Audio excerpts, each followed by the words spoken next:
데살로니가 후서 3장 1에서 18절 말씀입니다. 3장.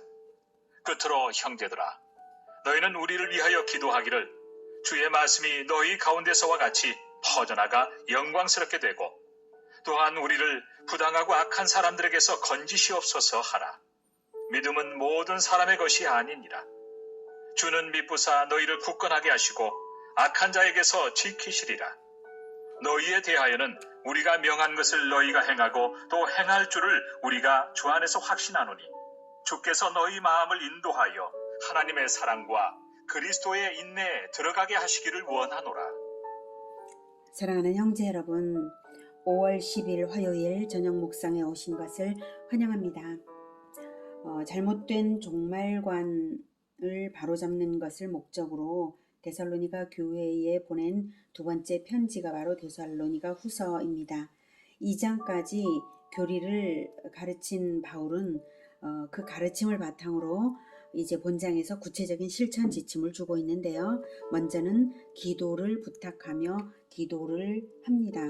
1절 끝으로는 이제 마무리를 하는 차원에서 하는 말이에요. 끝으로 형제들아, 너희는 우리를 위하여 기도하기를 주의 말씀이 너희 가운데서와 같이 퍼져나가 영광스럽게 되고 또한 우리를 부당하고 악한 사람들에게서 건지시옵소서 하라. 믿음은 모든 사람의 것이 아니니라. 기도의 제목은 바울 선교팀을 통하여 주의 말씀이 퍼져나가도록 기도해달라 하고요. 바울 선교팀을 박해자들로부터 건져달라고 기도를 요청합니다. 믿음은 모든 사람의 것이 아니니라는 모든 사람이 동일하게 순수한 믿음으로 말씀에 반응하는 것이 아니기 때문에 언제나 박해의 위험이 있는 선교를 하는 바울로서는 기도를 부탁할 수밖에 없는 것입니다. 사실 사역자들일수록 기도자들의 기도 협력을 받아야 하는 것이죠. 3절. 주는 미쁘사 너희를 굳건하게 하시고 악한 자에게서 지키시리라. 너희에 대하여는 우리가 명한 것을 너희가 행하고 또 행할 줄을 우리가 주 안에서 확신하노니 주께서 너희 마음을 인도하여 하나님의 사랑과 그리스도의 인내에 들어가게 하시기를 원하노라. 이제 바울도 데살로니가 교회를 위해 기도하는데요. 주님의 미쁘사, 신실하심에 의탁하고 있습니다. 주는 미쁘사, 주 안에서 또한 확신하노니 이런 표현들, 그리고 주께서 너희 마음을 인도하여 이런 표현들을 볼 때 하나님의 인도하심이 전제되지 않으면, 하나님의 도우심이 전제되지 않으면 실천도 가능한 것이 아님을 느끼게 하는 그러한 말입니다. 인간은 원죄가 있어서 구원에 대하여 전적으로 무능한 존재입니다. 바른 신앙은 주님을 의지하지 않고 가능한 것이 아닙니다. 주님을 아는 것은 물론 실천도 다 그렇습니다. 그래서 주께서 너희 마음을 인도하여 하나님의 사랑과 그리스도의 인내에 들어가게 하시기를 원하노라고 한 것입니다. 하나님의 사랑으로 사랑하는 일, 이것이 지식적으로든 실천적으로든 인간 스스로의 힘으로는 불가능한 것이죠. 또한 그리스도의 인내로 인내하는 일, 역시 지식이든 실천이든 인간 스스로의 힘만으로는 절대 불가능한 것입니다. 그래서 기도가 필요한 것입니다. 아는 것도 기도를 통해서 알게 되고 또 실천도 기도를 통해서 실천력을 얻어서 실천하는 것입니다. 기도란 바로 그런 것입니다. 영원한 나라에서 검증되고 남을 열매를 위해서 자력으로 안 될 일인 줄을 깊이 깨달아서 주 하나님께 의지하여서 인도를 받는 것, 힘을 얻는 것, 그것이 기도입니다. 우리 모두가 기도로서 완전한 실천으로 나아가는 자들 되기를 기원합니다. 6절. 형제들아, 우리 주 예수 그리스도의 이름으로 너희를 명하노니 게으르게 행하고 우리에게서 받은 전통대로 행하지 아니하는 모든 형제에게서 떠나라. 어떻게 우리를 본받아야 할지를 너희가 스스로 아나니 우리가 너희 가운데서 무질서하게 행하지 아니하며 누구에게서든지 음식을 값없이 먹지 않고 오직 수고하고 애써 주야로 일함은 너희 아무에게도 폐를 끼치지 아니하려 함이니 우리에게 권리가 없는 것이 아니요 오직 스스로 너희에게 본을 보여 우리를 본받게 하려 함이니라. 이 편지가 종말론 교정을 중심 주제로 하고 있다는 점과 전장에서 그것을 가르친 것을 전제로 본장에 실천 지침을 주는 것임을 생각할 때에 게으르게 행하고 우리에게서 받은 전통대로 행하지 아니하는 모든 자들, 모든 형제는 잘못된 종말관으로 인해서 이런 잘못된 태도를 가진 자들입니다. 잘못된 종말관 때문에 극단적인 사회생활 청산, 또 무의도식의 합리화로 나아간 자들을 말하는 것입니다. 그래서 이들에게서 떠나라라고 하는데요. 떠나라는 것은 출교를 의미하는 것은 아니고요. 다만 교제권 밖에 두라는 의미이죠. 잘못된 영향력을 차단하는 목적과 잘못된 형제들의 교화를 목적으로 하는 것입니다. 그래서 15절에서는 15절에 그러나 원수와 같이 생각하지 말고 형제같이 권면하라고 말하고 있습니다. 즉 교제에 제한을 둠으로써 회개를 유도하고 또한 형제사랑의 권면을 겸해서 회개를 유도하라는 것입니다. 그리고 목회자로서 바울 자신이 사례비를 받을 자격이 있음에도 불구하고 오히려 스스로 수고하여서 자기 생활비를 해결하며 자비랑 선교를 하고 있는 바울의 모범을 다시 기억시킵니다. 근면의 모범이기도 하고 또한 자비랑 선교로서 전혀 사심 없이 오로지 주를 위하는 순수한 열정으로 선교를 한 바울입니다. 십자가로서 대가 지불을 하는 거죠. 말씀 전파에 전념하는 선교사조차도 그러한데 일반 성도들로서는 더욱 자기가 맡은 바 직업이든 봉사든 근면으로서 이웃을 섬겨야 마땅한 것입니다. 성경 전체의 가장 근본이 되는 원리는 대가 지불의 원리입니다. 대접을 받고자 하는 대로 너희도 남을 대접하라.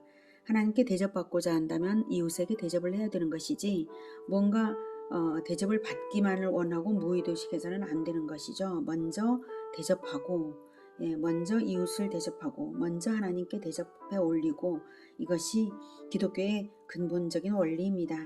그래서 십자가 정신이 바로 그것이죠. 대가지불로서 기꺼이 대가지불을 하여서 교회 공동체를 얻고 있는 것이 바로 바울 자신입니다. 사례비를 받을 권리가 있지만 안 받고 스스로 일하여서 복음의 장애가 되는 일을 전혀 없게 하려고 복음의 장애를 완전 근본적으로 차단하기 위해서 사례비 자체를 안 받고 스스로 일하고 이렇게 모범을 보인 바울입니다.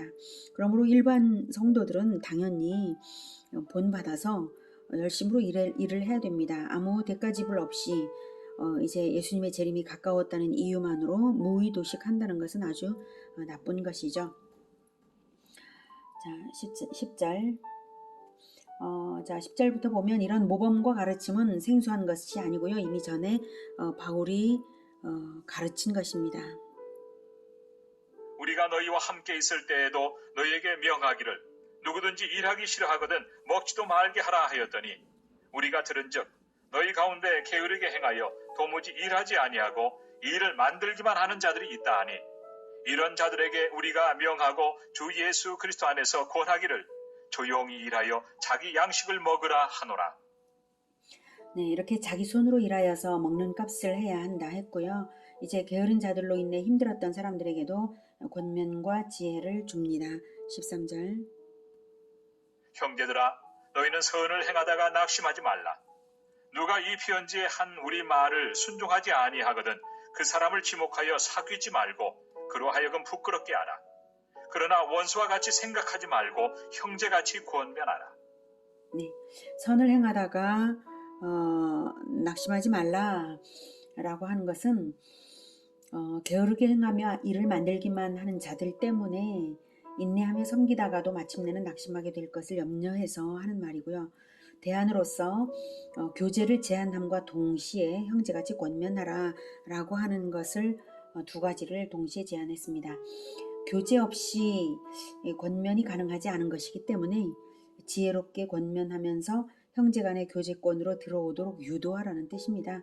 교회가 공식적으로 교제를 금함으로써 게으른 자들로 인한 피해가 확산되지 못하도록 막고 또한 그로써 당사자들을 권계하고자 하는 것이죠.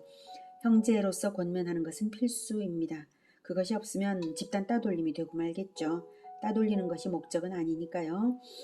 아마도 그 당시에 교회들이 애찬을 많이 즐겼기 때문에 이런 잘못된 태도로 게으르며 또한 성도들에게 피해를 입히기만 하는 이러한 잘못된 태도에 대해서 경계로서 애찬 등의 교제에서 제외하는 등의 그런 제한적인 벌칙을 주면서 교회 지도자가 사랑의 권면을 하라는 뜻입니다. 이미 바울의 이러한 편지만으로도 부끄러움이 되었을 것 같습니다. 아무튼 사랑의 권면을 힘있게 하기 위해서 교제의 제한을 바닥에 깔고 지도하라는 것이죠. 권면이 목적입니다.